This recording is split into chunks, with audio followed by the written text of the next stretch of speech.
With this one tool, you'll be able to keep your players in the game and off of their phones.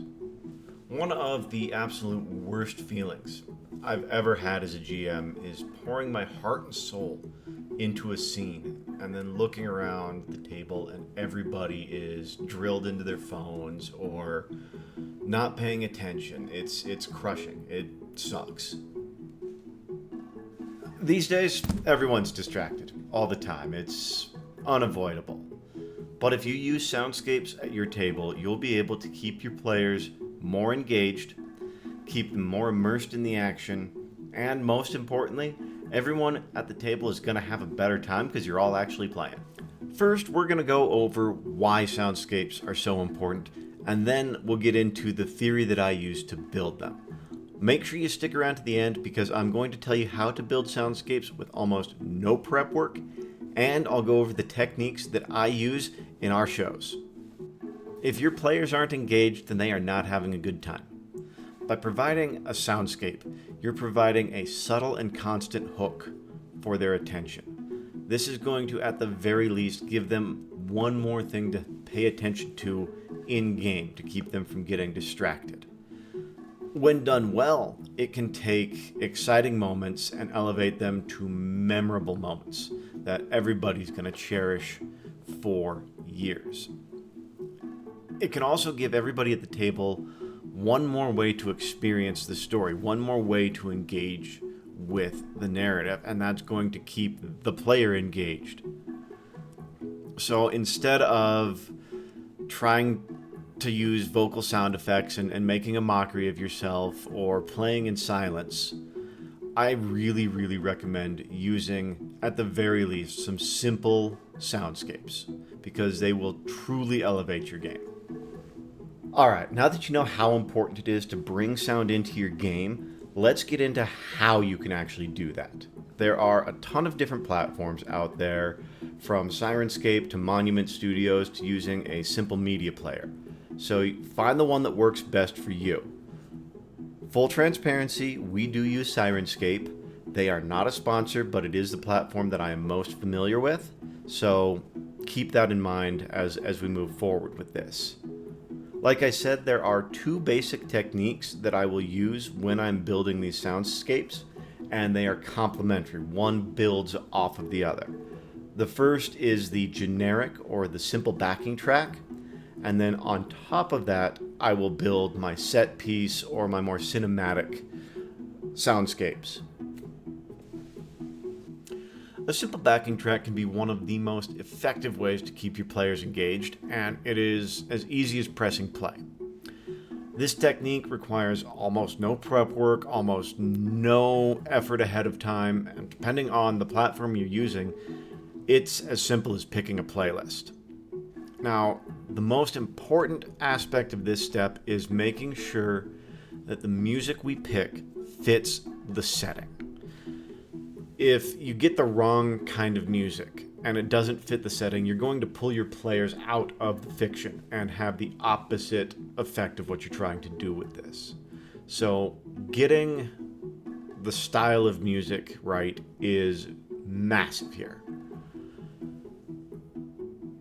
Now that we've got the style of music figured out, we're going to build out two different playlists or choose two different playlists depending on your platform. You want one for exploration and roleplay, and then you want one for combat. The exploration and roleplay should be neutral tones, mid-tempo.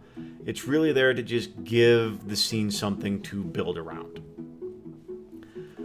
For the combat playlist, you're going to want the same genre of music. That's equally important in combat. You want a faster tempo, though, more aggressive tones. It should feel like there are higher stakes with this music. So faster tempo, more aggressive tones, and maybe up the volume a skosh.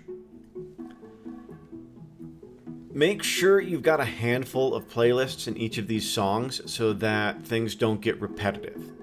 That's going to really help keep your players engaged, having, I'd say, at least 6 to a dozen songs in each of these playlists. You can probably go fewer in the combat playlist, since depending on your table, that probably won't get as much time. At least my tables tend to roleplay a lot more. One of the cool things, one of my favorite things about this system is once you've got it set, you can hand it off to anybody at the table. All they have to do is, are we in combat or are we in exploration? And switch between the two. And that is going to have such a massive impact on your games. It's going to be so massive, in fact, I'm going to challenge you all right now.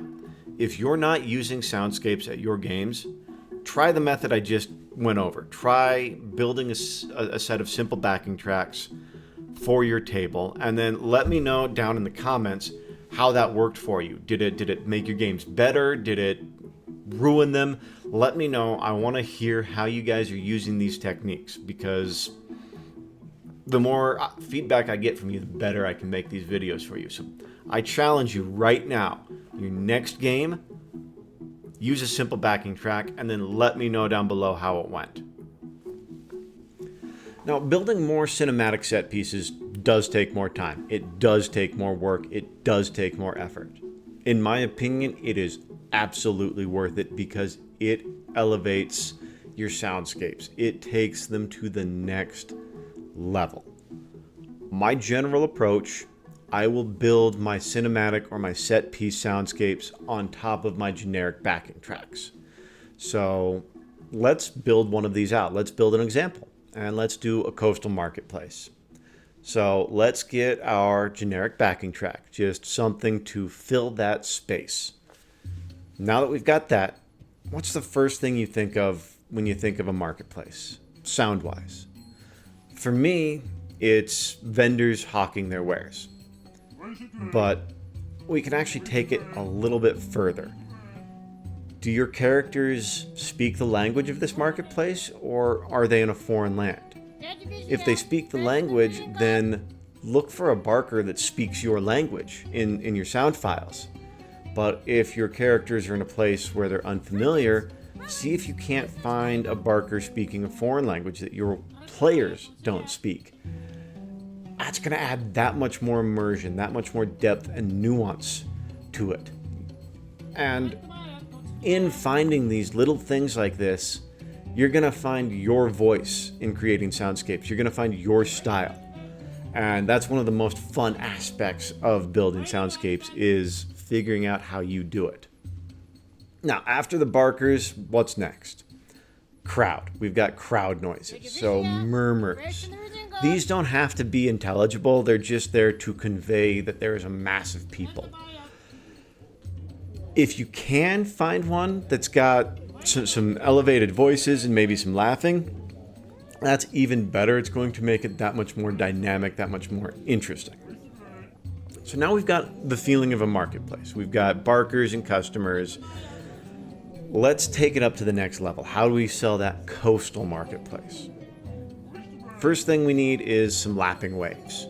Get that sound of water to let the players know we're at the coast. Next thing we need is going to be seabirds. I've never been at the coast and not heard seabirds going off, so let's add some seagulls in here. After that, there's going to be bells. Every time you're at the docks, you're going to hear bells, so let's add a few of those. And then it's a place of commerce, so let's see if we can't get some cart noise in here. And now, take a listen.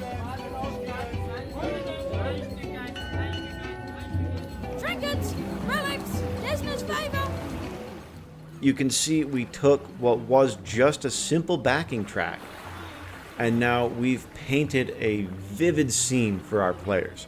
We've transported them to this coastal marketplace.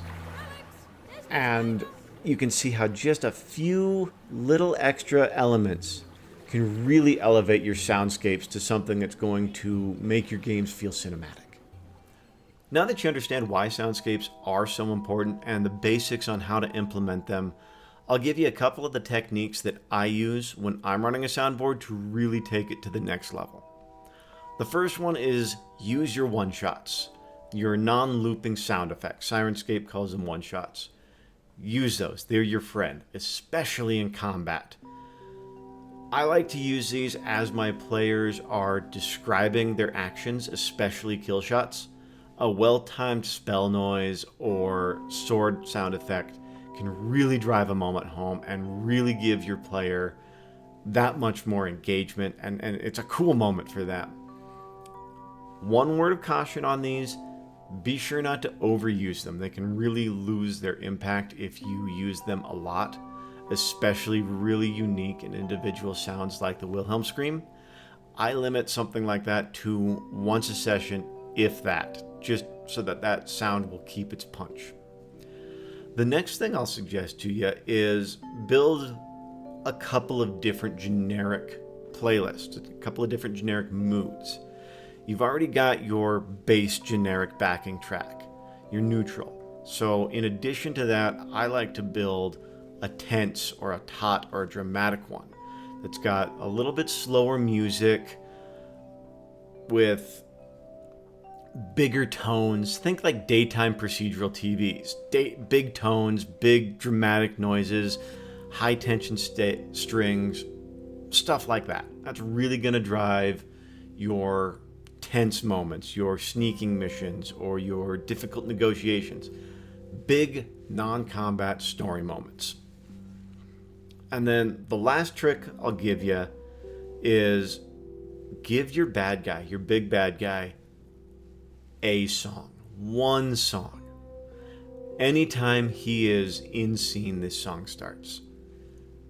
And that is going to really, really cement this character as your big bad. It's going to signal to your players that this is a high-stakes scenario, and it's just going to drive engagement that much further. If you want to see how effective this is, I still think of Final Fantasy VII, Sephiroth, One-Winged Angel. That is one of the most iconic uses of a song for a bad guy. And that's evidenced with the fact that I'm still talking about it in 2025. That game came out in 97. Jesus. But yeah, give your bad guy one song. It's a super effective way to convey all of that weight that being the bad guy carries to your players. All right, well, there you have it. Why soundscapes are so important, how to build some basic and more complicated soundscapes, and the techniques that I use to take mine to the next level. Make sure you check out our Cyberpunk Red actual play right here to see how I use these in an actual game. And if you want more gaming tips from me, check out this playlist right here. Thanks, Thunderleaf fans. We'll see you next week.